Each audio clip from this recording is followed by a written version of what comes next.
Hey everyone, my name is Vasquez, and wait, can you record audience?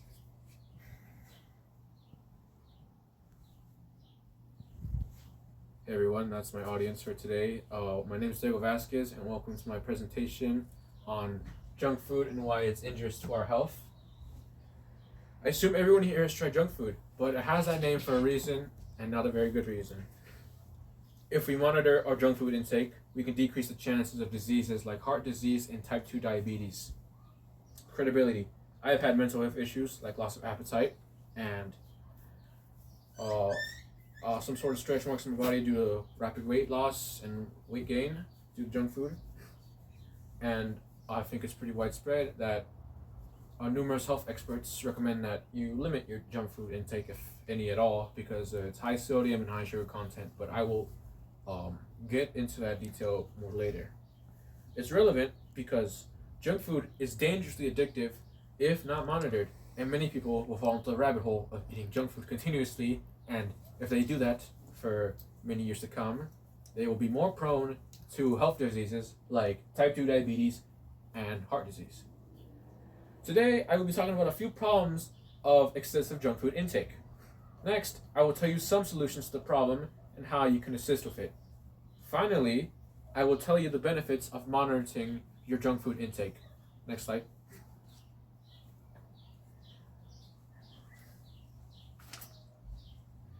What can excessive junk food intake do to a regular person? Junk food typically has high calories and low vitamins.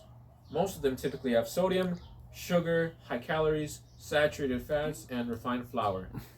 Roughly 700,000 people die from heart disease, and 100,000 people die from type 2 diabetes in the US, according to a CDC article titled Heart Disease Facts, made on October 2024, and World Health Organization title Diabetes, made in November 14th. Sodium is an underlying cause for heart disease. High sugar content is an underlying cause for type 2 diabetes. According to Dr. Manson, he says, foods high in added sugars, especially sugary like cookies, donuts, and other desserts, are fine to savor once in a while. But eating these promotes weight gain, leaving you more vulnerable to both diseases, diabetes and heart disease. And according to Dr. Manson, he also says, both sweet and salty snacks and treats, including cake, crackers, chips, and french fries, may contain quite a bit of saturated fat. Eating this fat can raise the amount of harmful LDL cholesterol in your blood. This resulting buildup inside the arteries is what underlies most heart disease. And point 3, junk food usually has high calories and low amount of vitamins in them, according to healthdirect.gov.au, last reviewed in March 2025.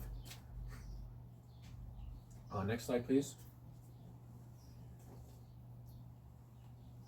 What can be done about excessive junk food intake? Individuals can make healthier food choices.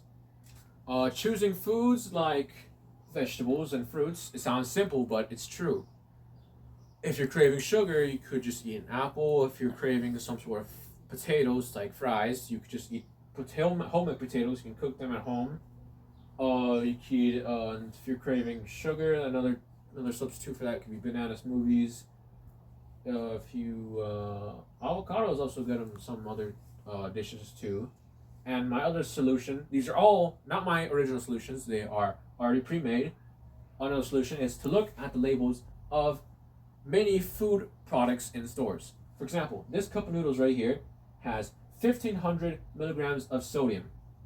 Now, I don't have it on me right now, but the body only needs a small amount of sodium, less than 500 milligrams per day, to function properly, according to Heart Organization, July 15th, 2025. Another solution is to, instead of drinking sugary drinks like Powerade, Gatorade, soda, you can instead drink water. And the more water you drink, the better it is for you. And I'm not saying you can't drink sugary drinks, I'm just saying you need to moderate it so you don't get type 2 diabetes. The next solution I was going to offer is to just moderate your junk food intake in general. It doesn't just include sugary drinks, it can include all types of junk food. And my other solution that's not mine, is to incorporate more healthy school food because I remember back in my school, I went to Arleta High School. They had such foods like pizza and cheeseburgers. I can't remember the rest, but those are two that are very memorable. And those obviously aren't health foods; they are junk food. And they had some healthy foods every now and then, but if this solution is probably not as strong as the others, but it is a solution nonetheless.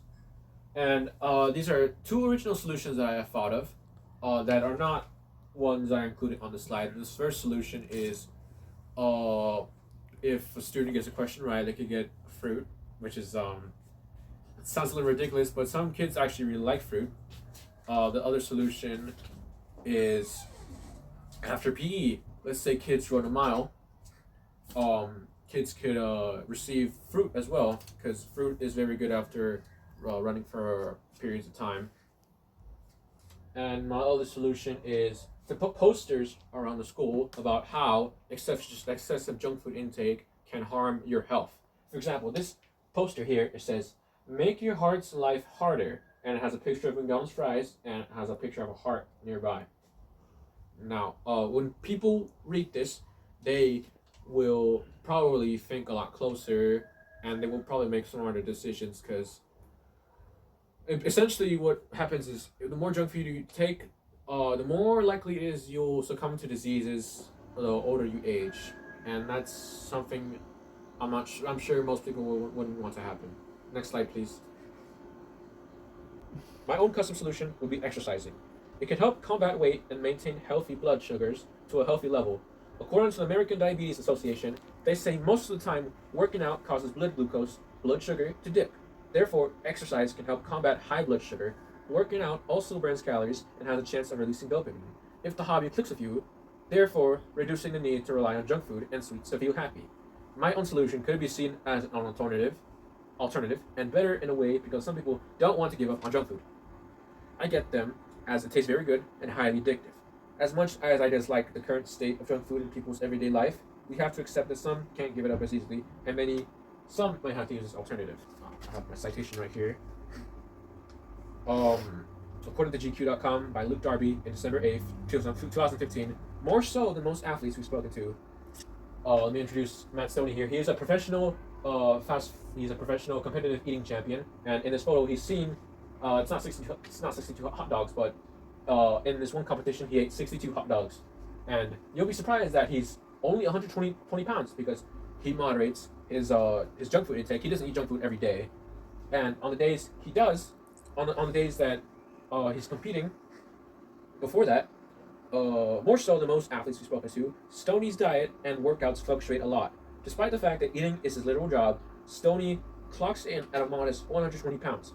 My regime changes all the time. Sometimes I'm working out more, sometimes less. It really just comes down to diet and watching while you're eating after a contest. But I'm definitely in the gym 5 times a week doing cardio or weights.